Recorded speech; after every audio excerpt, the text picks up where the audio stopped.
Hermanos, Dios lo bendiga a todos en el nombre del Señor Jesucristo.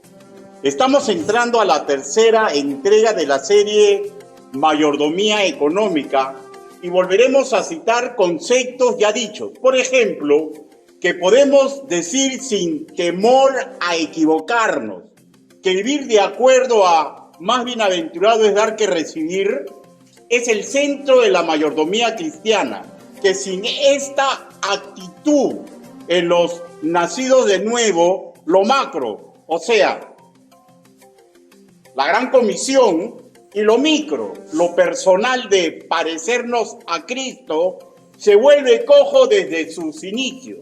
Ya hemos afirmado también que en lo económico no basta con dar y recolectar. Debemos aprender a hacerlo de la manera que a Dios le agrada. Dijimos también que el dinero, al fin y al cabo, solamente es un objeto que puede ser usado para la gloria de Dios o viceversa.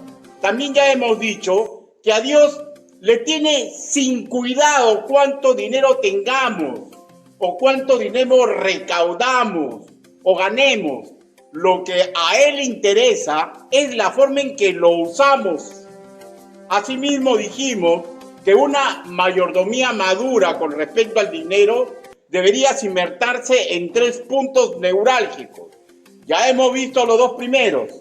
El comprender que no somos dueños de nada, de lo que se desprende, que el Creador es dueño de todo, incluido nuestro dinero y propiedades. Segundo, que lo que administramos debe ser usado pensando en la gloria y el honor de Dios. Hoy vamos a ver el tercer punto que nos faltaba, que estriba que el desarrollo institucional de cualquier iglesia local de Nació de Nuevo tiene que tener sustento contables, porque es un modelo bíblico y no una carnalidad como muchos expresan, para tumbar el orden en lo cual andan ciertas iglesias que han comprendido esto.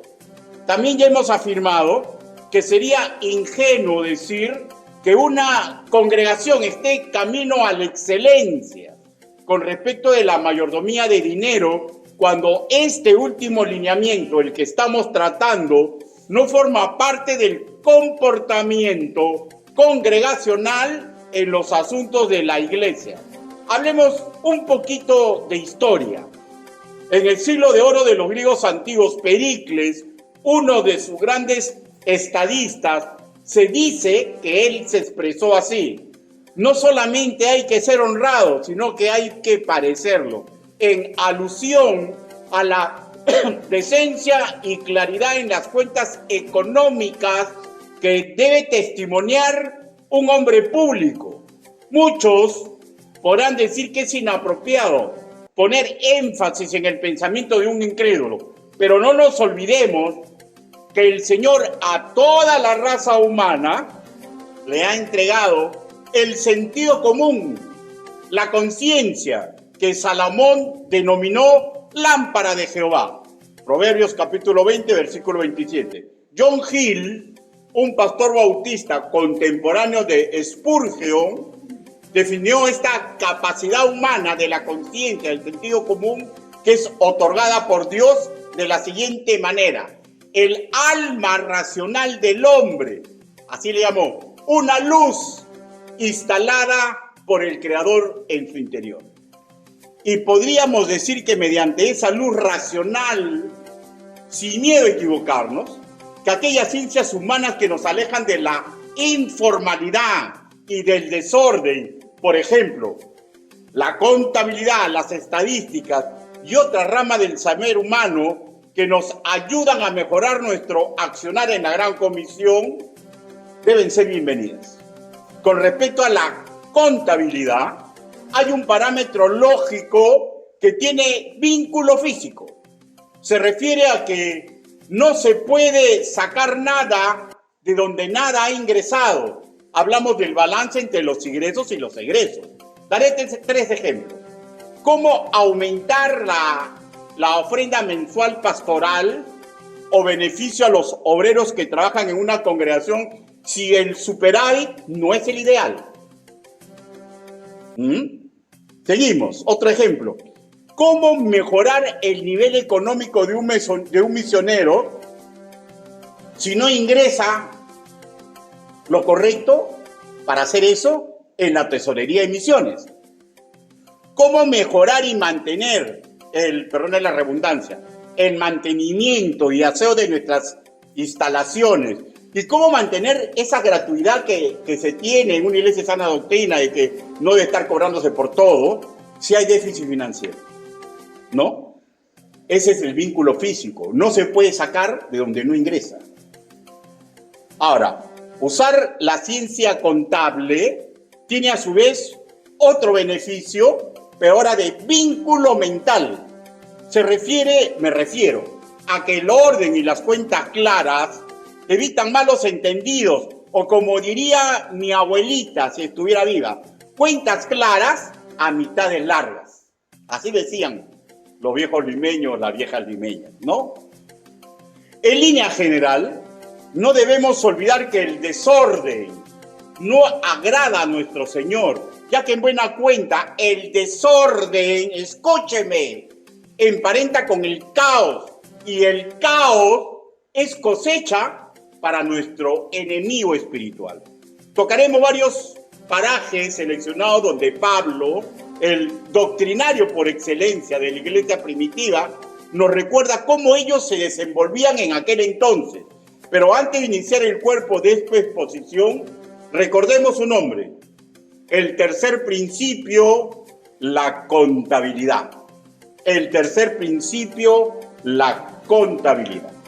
Iniciemos leyendo 1 Corintios, capítulo 14, versículo 40. Búsquelo, por favor.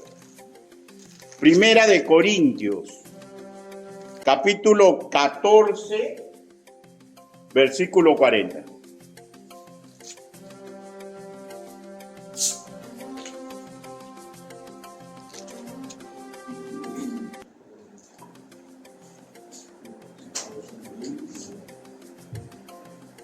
¿Lo tenemos, hermanos? Si ya lo ubicó, puesto de pie. 1 Corintios, capítulo 14, versículo 40. La palabra del Señor dice así. Lo voy a leer una vez yo, la segunda vez todos juntos. ¿Ya? Por favor. Dice así. Pero hágase todo decentemente y con orden. Todos a su vez. 1, 2, 3. Pero hágase todo decentemente y con orden. Incline tu rostro, permita que lo guíe en una oración congregacional. Bendito Padre Celestial, Señor, permita que el trabajo que he preparado, Señor, sea espada de doble filo, que a mis hermanos les haga aprender o recordar, de acuerdo al caso, qué importante, Señor, es la contabilidad para el desarrollo de una congregación suya, Señor. Bendito Señor, y a mí hágame recordar, Padre Santo, que debo de no solamente enseñar, sino ser ejemplo de ese orden, de esa pulcritud que dice en las Escrituras que andaban los antiguos hombres suyos, Señor, que caminaron en el Antiguo Oriente. Ayúdeme, Padre, por favor, a mí y a mi congregación, a nuestra congregación, a su congregación, para que asimilemos que todo lo que hagamos tenemos que hacerlo en orden y honradamente. Así le pedimos, así le suplicamos, en el nombre del Señor Jesucristo. Amén. Por favor, tomen asiento. Hermanos, esta palabra dirigida a los corintios se refería al orden en la iglesia, y la expresión todo es todo. O sea, nada sale de eso, todo es todo, incluso lo material, porque lo material, querámoslo o no, ¿ya? Es sumamente importante, y entre lo material, el dinero ocupa una posición muy significativa en nuestra mayordomía, ¿ya? Y para una mejor enseñanza, lo he dividido en 3 puntos. Primero, lineamientos generales. Y permítame leerles un verso emblemático del orden en el cual deberíamos vivir y la cosecha que se logra por vivir así. ¿Ya? El versículo en mención es el siguiente: pues Dios no es un Dios de confusión, sino de paz, como en todas las iglesias de los santos. Esto está en 1 Corintios capítulo 14, versículo 23. El término que leemos en nuestra Reina Valera, confusión, es usado como antónimo de paz, ¿ya? Ahora, o sea, equipara confusión a guerra, equipara confusión a pleitos, equipara confusión, produce la confusión, desaciertos y enfrentamientos que sabemos siempre van a originar de una u otra forma heridas y división. El objeto de la confusión que propicia nuestro enemigo espiritual es llevar a una congregación de nacidos de nuevos a la hecatombe, Bloom, a enfermedad espiritual, a división. Asimismo, cuando no hay orden ni claridad en el manejo económico, la desilusión inicial, porque las ovejas eran hombres, ¿no es cierto? Todos se dan cuenta, ¿no? O muchos se dan cuenta, ¿no? La desilusión inicial puede dar paso a la molestia. Y si no vemos un cambio para bien, puede nacer en nosotros visos de impotencia, porque realmente lo que hacen estos son episcopales, ¿no? Impotencia. Y nada de esto es el plan de Dios para los integrantes de una iglesia. Y si esto se prolonga por mucho tiempo, puede derivar, y eso es sumamente peligroso, en ofensa a pastores, a diáconos, a tesoreros, a los que hacen las compras. En fin, podemos hacer que la congregación en pleno, por diversos frentes, descienda al pecado. ¿Ya? El pastor MacArthur, en un comentario al respecto sobre este versículo, escribe lo siguiente, ¿ya? O sea, ¿de qué estamos hablando? Que Dios es un Dios de orden y que todas las iglesias debemos andar así. Habla y da el siguiente comentario. Escribe que la iglesia que adora a Dios, o sea, de hecho está hablando de nacido de nuevo, ¿no? La iglesia que adora a Dios debería reflejar el carácter y naturaleza divina en sus acciones. O sea, nosotros debemos reflejar paz, armonía, orden y claridad. ¿Ya? De lo que fácilmente te deduce, que también lo he escrito en 1 Corintios, capítulo 14, versículo 40, hágase decente y con orden, es fundamental para una vida sana, no solamente en lo espiritual, sino en las cosas tangibles, en lo material. Ojo, lo mismo en casa, ¿ya? Lo mismo en casa.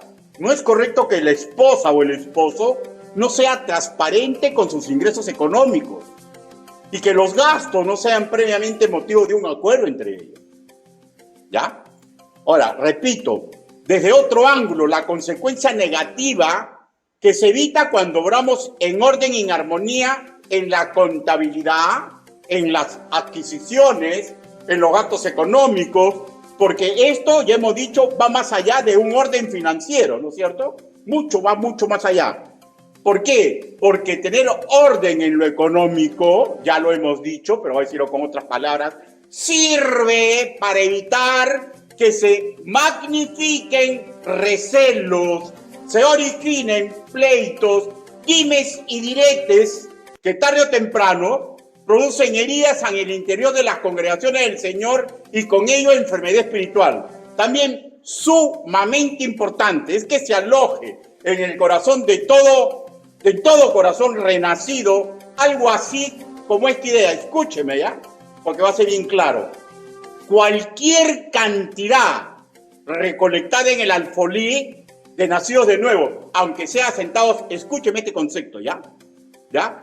Tiene mayor importancia y trascendencia que todo el dinero del Banco de la Reserva de los Estados Unidos de Norteamérica o de cualquier otro coloso financiero en la humanidad. Pues en el alfolí de una iglesia de nacidos de nuevo es resguardada por sus oficiales, está la muestra material de amor y de respeto que le tenemos al Padre Celestial. Porque el que no contribuye está demostrando a la clara que no lo ama y no lo respeta en una medida madura. Pero esperamos que los niños crezcan, ¿no es cierto? Ese es el deseo de todo maestro. Y aparte de eso, ¿por qué es más trascendental? Porque puede hacer que haya centavos, pero esos centavos son usados, ¿ya?, para el mandato de la Gran Comisión por lo cual Jesucristo murió en la cruz. ¿Ya? Y los millones depositados en cualquier cuenta bancaria de cualquier entidad financiera son usados para asuntos humanos, no para distinguir a la cruz de Cristo. ¿No? En nuestra congregación, hermanos míos, lineamientos generales, reciben 2, cuentan 2, entregan 2 y de ello queda registro en 2 cuadernos, porque es responsabilidad compartida tanto del pastor como de los tesoreros y de toda la asamblea de no descuidar los métodos bíblicos que son propuestos en las Escrituras para aplicación en forma sabia para la vida congregacional. Ustedes dirán, pero ¿por qué? Todo en 2, todo en 2. Busque Eclesiastés capítulo 4. Eclesiastés capítulo 4.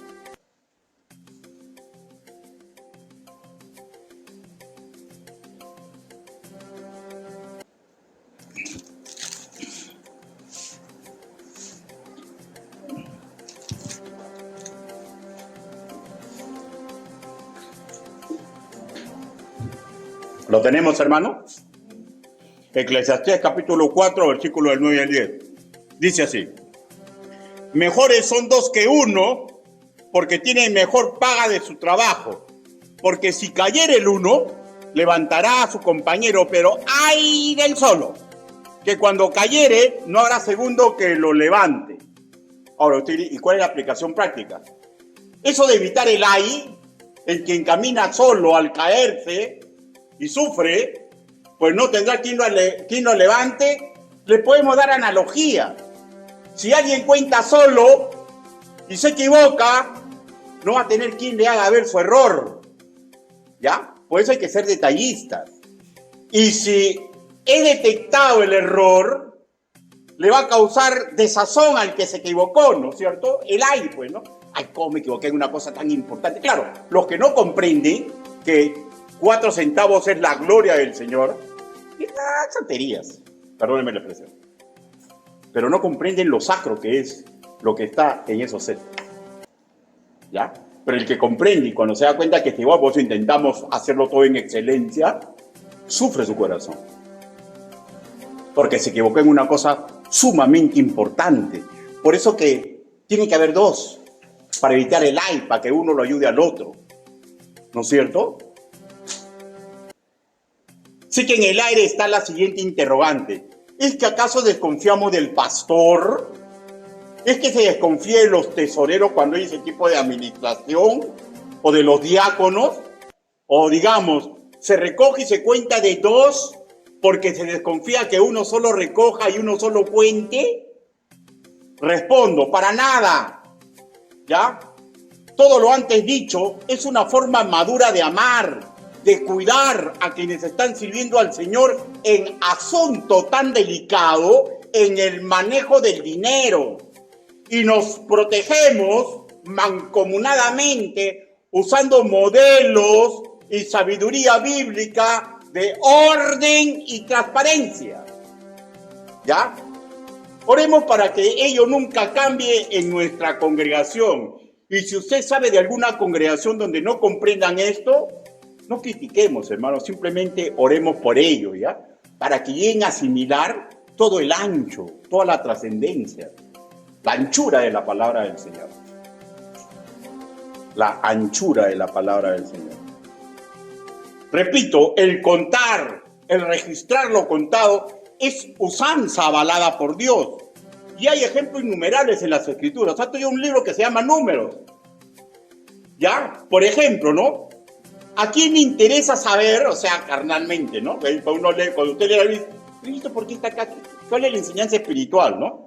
¿A quién le interesa saber, por ejemplo, que en el tercer día Eliab, hijo de Elón, príncipe de los hijos de Zabulón, puso de ofrenda un plato de plata de 120 ciclos de peso y un jarrón de plata de 70 ciclos lleno de flor de harina amasada con aceite para la ofrenda? Números capítulo 7, versículo 24. Le voy a responder brevemente, ¿ya? Porque Dios desea enseñarnos lo valioso que es el orden y la transparencia, ¿ya?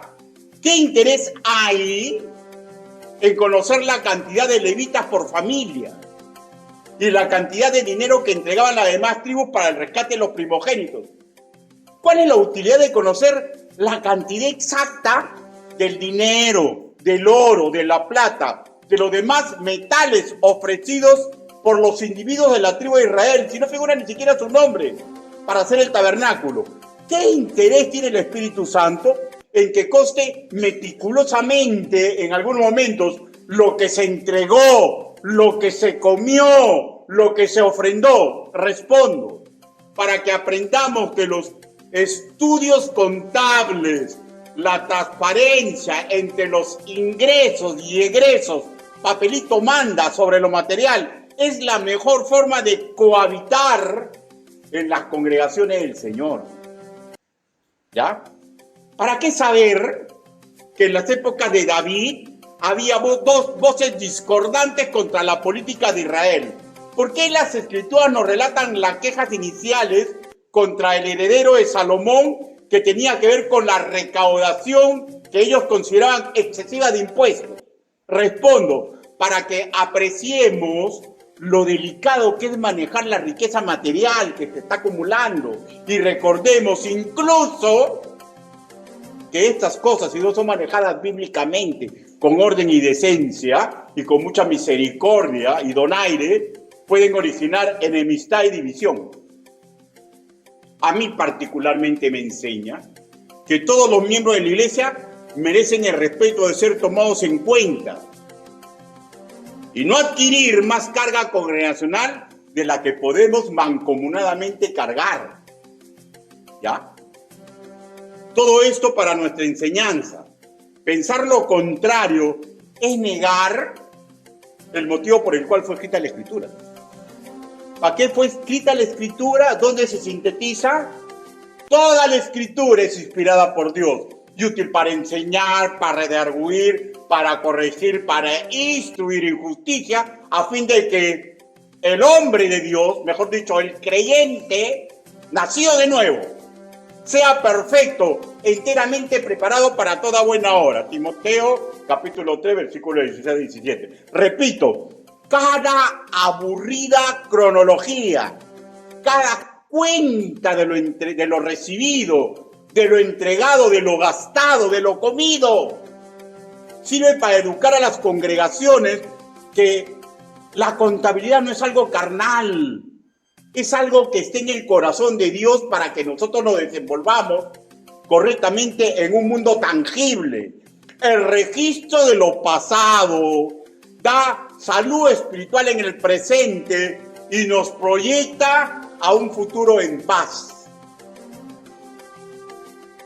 Pero cuando no hay rendición de cuentas, todo el mundo está pensando, ¿y qué pasó? ¿Y qué fue? El orden contable es una forma madura de cuidar a los obreros esforzados que trabajan a la cabeza de las congregaciones, de cuidar a los ministerios, de cuidar el corazón de los congregados, de cuidar la iglesia del Señor y la obra que se nos encomendó. Qué feo es enterarse que en iglesia están peleando por cómo administran colegios, por cómo gastan el dinero. O sea, ¿se dan cuenta? Lo que nos lleva al segundo punto. Un modelo bíblico en la iglesia primitiva. Un modelo bíblico en la iglesia primitiva. Para lo cual, 2 de Corintios. Ahí fue la lectura bíblica, ¿no? 2 de Corintios capítulo 8. Versículo del 18 al 21.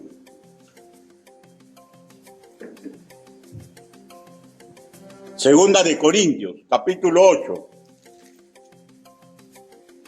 versículo del 18 al 21. ¿Lo tenemos, hermanos? Paso a leer. Y enviamos juntamente con él al hermano, cuya alabanza en el Evangelio se oye por todas las iglesias.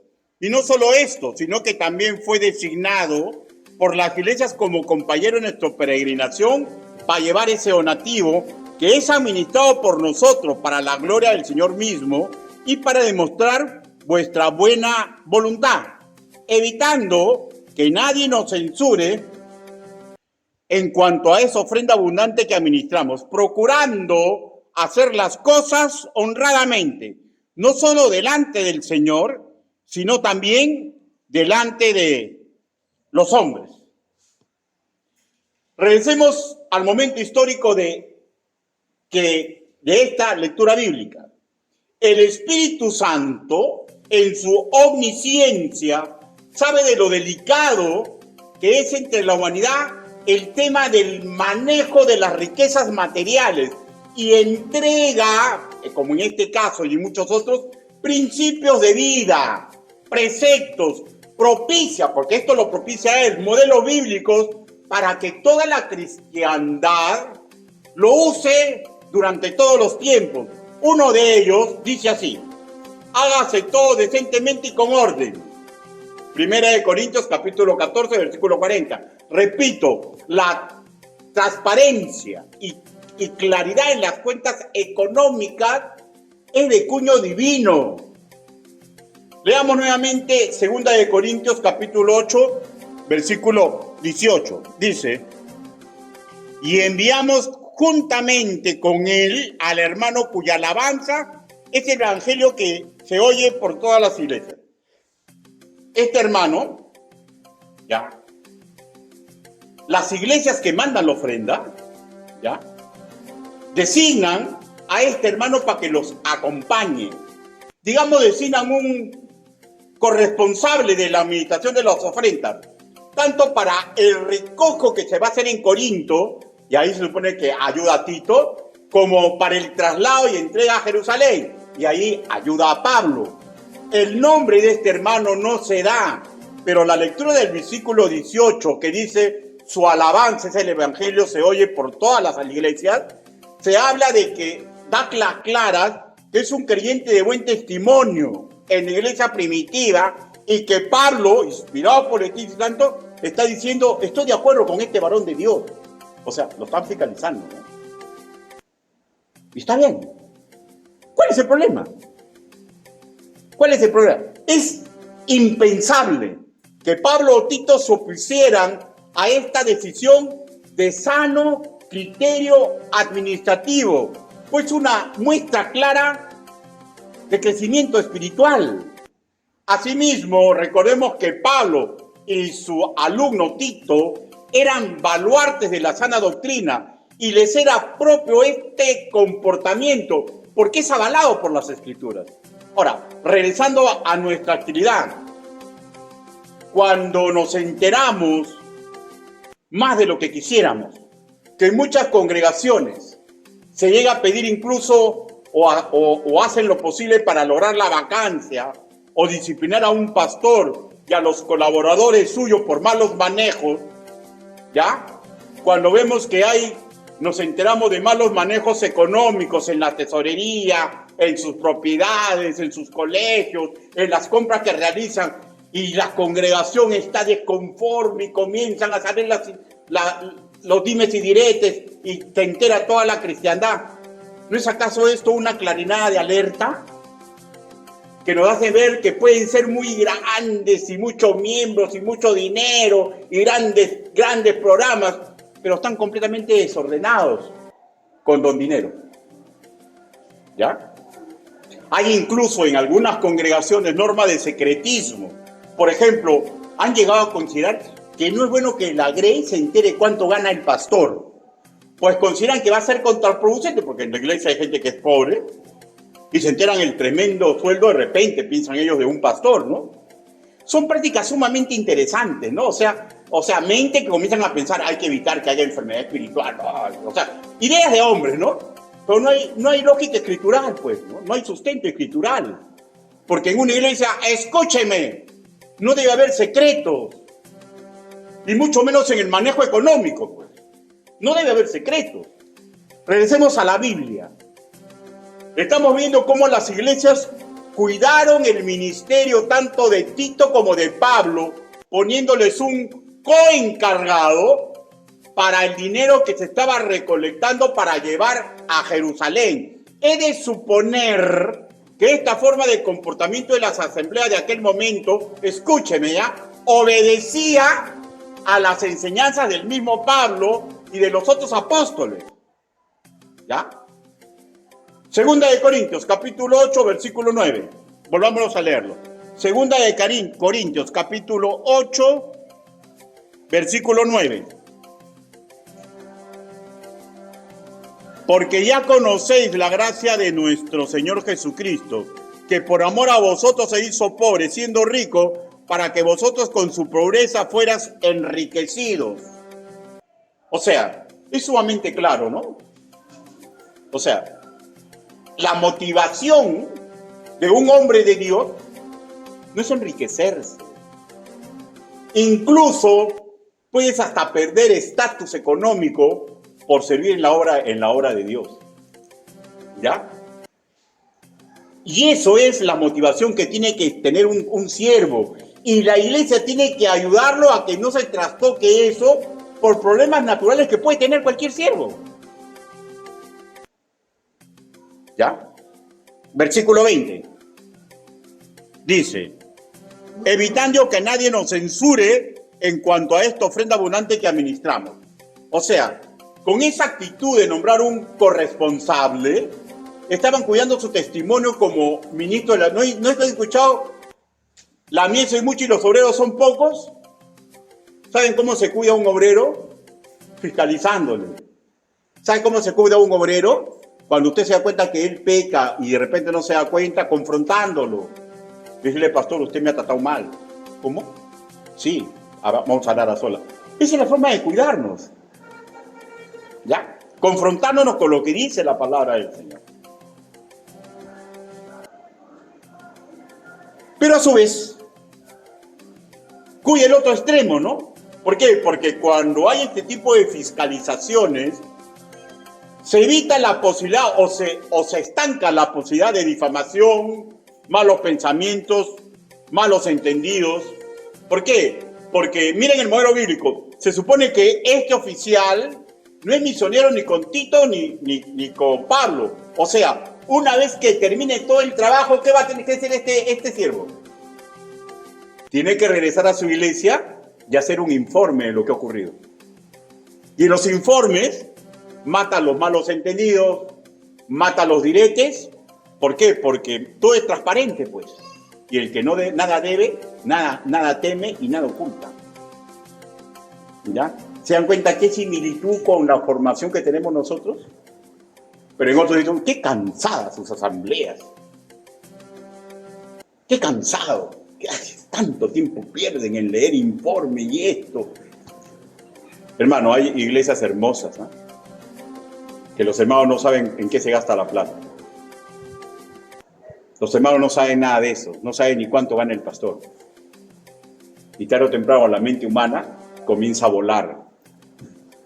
No para bien, porque el secretismo empuja esto. No olvidemos, hermanos míos, no solamente hay que ser honrado, hay que también parecerlo. Y esto es sumamente en el testimonio que damos, de orden y transparencia. Versículo 21.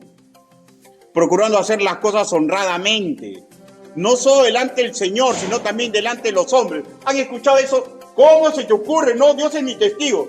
No, hermano, Dios es mi testigo, sí, porque conoce mi corazón, pero papelito manda. ¿Ya? Papelito manda. Realicé unas compras, acá está. Acá está. Que tú seas sí, sí, y tú no seas no. Pero hay que ser delicados en las cosas de contabilidad. ¿Ya? Tampoco olvidemos, hermanos míos, que en una congregación, por favor escucho, esto es sumamente importante, no todos tienen el mismo grado de madurez espiritual. Y algunos pueden recelar, censurar, desconfiar, criticar más de lo correcto. Pero para eso están las asambleas, para que se enteren de todo. ¿Ya? Todos sin excepción debemos hacer un esfuerzo consecuente para mejorar en nuestra administración de lo material. Por ejemplo, si se le encarga a usted a comprar algo, tiene que decir las cosas como son, ¿no? Tiene que decir las cosas como son.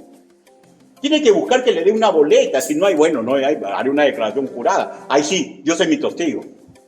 ¿Ya? Tenemos que hacer eso. A veces me preguntan, pastores, fui allá y, ay, qué roche, ¿no? Tardé como 3 horas, era el almuerzo y tuve que comer un menucito.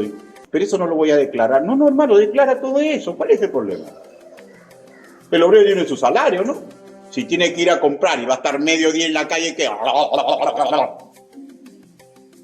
¿No? O sea, ¿qué tiene de malo? ¿Cuál es lo malo?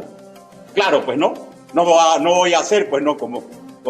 No voy a hacer, pues no, comer en un sitio normal e irme a un chifafe que un platito salta para atrás cuesta 200 soles, ¿no? Mira un chifita donde me ampe con 18 soles, lo normal, pues, ¿no? Pero, o sea, no estamos dando cuenta, ¿no, hermano? Lo que estoy hablando, ¿no? Estoy siendo práctico, ¿no? Ahora, lógicamente, si usted no quiere y solamente va a comprar a ponerlo así, está bien, es su decisión, no hay ningún problema. Pero, ¿por qué hay que ser claros? Hay que ser tajantes, hermanos míos, ¿ya? En esas cosas. Porque a Dios le agrada la transparencia. Y eso, si dice, yo no creo así. Correcto. No, yo no creo así. Yo creo que a mí me dan para comprar, yo voy y pongo mi pasaje y yo pago mi gaseosa que me tomo. Correcto, no hay ningún problema. Pero si usted dice en el camino, bueno, yo voy a comprar y... No lo oculte, pues. No se van a inflar los precios, ¿no? Hay que decir la verdad. Esto sí lo claro. Hermano, porque Dios lo sabe todo. Y no vamos a estar mintiéndole al hombre sabiendo que Dios sabe la verdad. Por ello, hermanos, que en las Escrituras hay muchos pasajes con un marcado carácter administrativo.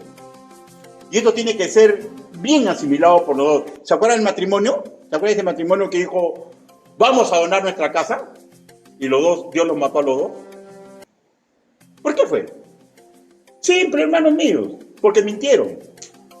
Y eso todo nos enseña que la mentira no es buena. ¿Qué le costó decir, nosotros también vamos a vender nuestra casa? Amén, hermano, amén. Como hacían allá, pues, ¿no? Pero los que vendían esa casa tenían varias propiedades, pero a veces que ellos tenían esa casita nomás.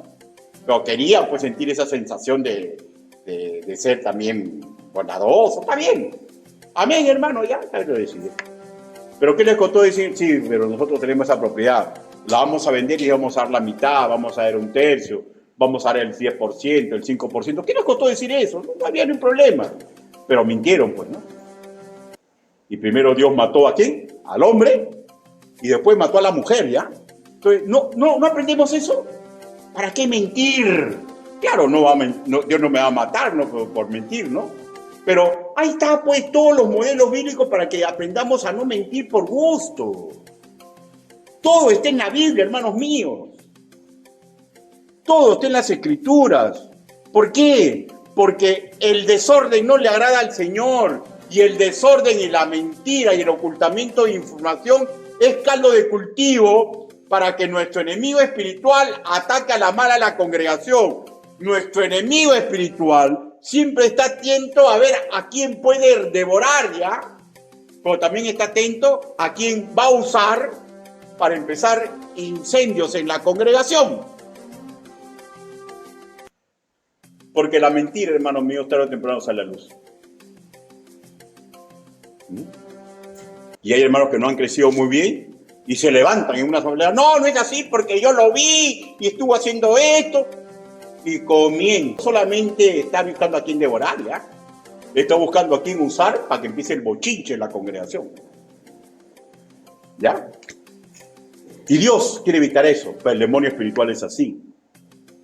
El que administra lo material siempre tiene que dar pasos adelante de transparencia. de honradez, evitando controversias inútiles, malos entendidos, críticas infundadas o fundadas. Por ejemplo, para muestra 2 botones, la canasta de amor. No puede ser, nunca va a ser en esta iglesia mientras que yo sea pastor, para el pastor principal ni para el diácono mayor. Porque no debe ser, pues, ¿no? Otro tipo de ayuda puede ser, pero eso no. ¿Por qué? Porque no puede ser juez y parte, pero yo soy el que diciendo aquí entregarla, pues. Se lo voy a entregar a mi hijo, se lo voy a entregar a mi hermano, se lo voy a entregar a mi esposa. No se pasen. O se lo voy a entregar al presidente y al diácono. O sea, no se pasen. Más muestra de botón, más la transferencia. A veces autorizamos cosas de urgencia, ¿no? Pero eso que se autoriza cosas de urgencia para no estar a cada rato, asamblea, que son fuera de los planes de trabajo, llegado el momento se convoca a la asamblea y se le dice la verdad. Se hizo esto por tal cosa, y si la asamblea dice amén, amén.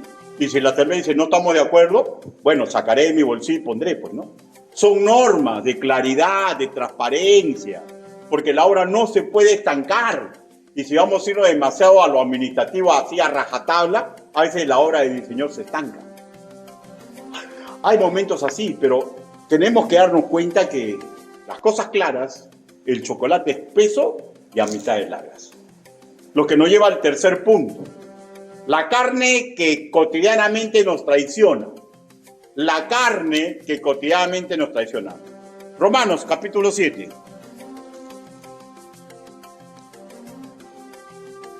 Romanos capítulo 7. Versículo 18. ¿Quién escribió esto, hermanos míos? El apóstol Pablo. Él está escribiendo sobre su persona. 7:18 dice: yo sé que en mí, esto es en mi carne, no mora el bien, porque el querer hacerle bien está en mí, el querer el bien está en mí, pero no el hacerlo. O sea, hay una lucha. Ahora, versículo 21 dice: así que, queriendo yo hacer el bien, hallo esta ley, que el mal está en mí, porque según el hombre interior, me deleito en la ley de Dios, pero veo otra ley en mis miembros, que se rebela contra la ley de mi mente, y que me lleva cautivo a la ley del pecado que está en mis miembros. Miserable de mí, ¿quién me librará de este cuerpo de muerte? O sea, ¿de qué está hablando Pablo? Pablo sabe lo que es bueno, lo que es agradable, las cosas que tienen que hacerse en todo campo, pero en todo ser humano está esa parte carnal que a veces rechaza los modelos bíblicos. Apliquémoslo ahora al manejo económico, ¿ya? Los modelos bíblicos son sumamente claros, ¿no? Tenemos que aceptar fiscalización.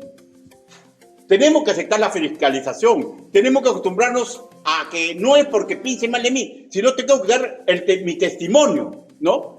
Pero pregunto, y respóndame respóndame con tu mente. ¿A quién le gusta que lo fiscalice, ya? ¿A usted le gusta que lo fiscalice? No, pues, ¿sabe por qué? Porque nuestro ego se encabrita. Aunque nuestra razón, nuestra conciencia, nuestro hombre espiritual discierna que es una excelente forma de cuidarnos, nuestra vieja naturaleza, no. ¿Qué está diciendo, hermano? ¿Que yo me agarro plata? Nadie está diciendo eso. Son normas escriturales. Y si gigantes en la fe, como Pablo y Tito, se dejaban fiscalizar y todavía decían, ese hermano que me fiscaliza es testimonio agradable del evangelio. O sea, ¿qué podemos hacer enanos como nosotros, pues, hermanos? Pero hay personas que se creen gigantes, ¿no? Dice, ¿cómo me vas a fiscalizar? Yo soy el ungido del Señor. Ah, ya. Ahora cuéntame, une vaqueros. El apóstol Pablo fue un hombre de tremenda fe, con suma claridad, que nos enseñó cómo él se comportaba para que aprendamos. Él había creído en el Señor Jesucristo, y el haber creído en el Señor Jesucristo implica someterse a lo que dice su palabra, dacar la palabra. Y él afirmaba que la naturaleza adámica siempre está en todos nosotros. En este mundo, hermanos míos, todos somos hombres de carne y hueso, de mente enganchada a la herencia de la raza caída. Y la única forma en que podemos poner contrapeso a esa naturaleza que nos hace correr hacia el pecado son principios, preceptos y modelos bíblicos para cuidarnos. Recordemos, hermanos míos, que una característica de madurez y corrección es de vivir dando cuenta, ¿ya? Le damos cuenta a Dios, damos cuenta al equipo de trabajo, doy cuenta a la congregación, le doy cuenta a mi esposa. Y mi esposa me da cuenta a mí. Y mis hijos me dan cuenta de lo que hacen. Cuando les exijo que me digan dónde fuiste, qué hiciste, qué estás haciendo. Esa es la madurez. No tener vergüenza de decir las cosas. Porque se supone que no estamos haciendo nada malo, ¿no, hermanos míos? Porque el que no quiere dar cuenta, ¿qué significa? Su naturaleza se está encabritando. Y hasta ahí normal. Pero puede ser lamentablemente que sí tenga algo en contra. ¿Y cuándo empieza eso? Cuando dejamos de lado los modelos bíblicos. ¿Cuántas veces le damos cuenta a Dios? Yo creo, ojalá que a cada rato. Ojalá que a cada rato. Papito, me equivoqué, ayúdame, quiero cambiar. Papito, lo volví a hacer, ayúdame, ayúdame. Esa es la forma madura. De pedir perdón, de dar cuenta de las cosas, de ser transparentes en nuestras cuentas, en todo. Los siervos del siglo I, hermanos míos, vivieron así. Eso de que no solamente hay que ser honrados, sino parecerlo, es de lo más sabio de filosofía secular que yo he escuchado. ¿Por qué? Porque el testimonio de honradez en cualquier sociedad decente es un valor inapreciable. De hacer lo justo, lo santo, lo correcto, que agrada a Dios, significa hacer las cosas honradamente, con decencia, con transparencia. En lo económico, hermanos míos, la ciencia y la contabilidad, ¿ya?, nos ayuda para ser sabios en entregar el balance de lo recaudado y lo gastado, y le pone mudo a la informalidad y al desorden, que son estados favorables a nuestro enemigo espiritual. Conclusiones. Primero, Dios desea que seamos ordenados, porque sabe que nuestro enemigo requiere del caos, del desorden, para atacarnos con efectividad. Y recordemos, ¿ya?, la lucha solamente va a terminar cuando regrese victorioso el Señor Jesucristo. Los dos primeros puntos, hablamos de toda la congregación, ¿no? Y ahora estamos hablando de los que manejan el dinero, de una u otra forma. ¿Ya? Porque vuelvo a repetir, en una iglesia sana se habla de los dos extremos. Segundo, hay que evitar malos testimonios en lo económico, llevando una correcta contabilidad. Por ejemplo, trabajamos en equipo de 2 y así prevenimos peligros, equivocaciones y sospechas gratuitas sobre lo recaudado. Tercero, debemos tener total transparencia y claridad. Por ejemplo, damos informe de cada actividad detallando lo que se nos entregó, lo que se gastó, lo que colaboraron los hermanos, las compras que se hicieron.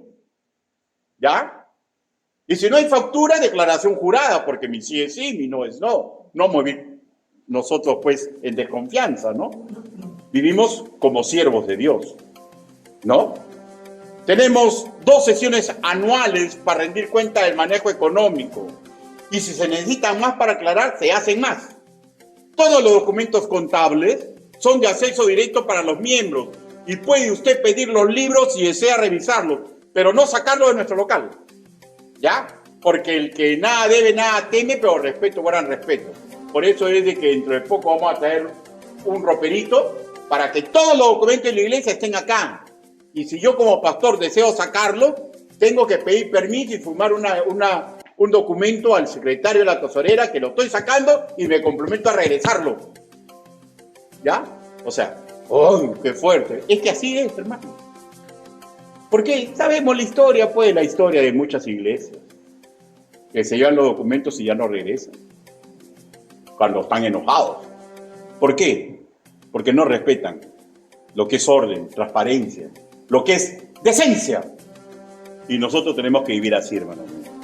El que nada debe, nada teme.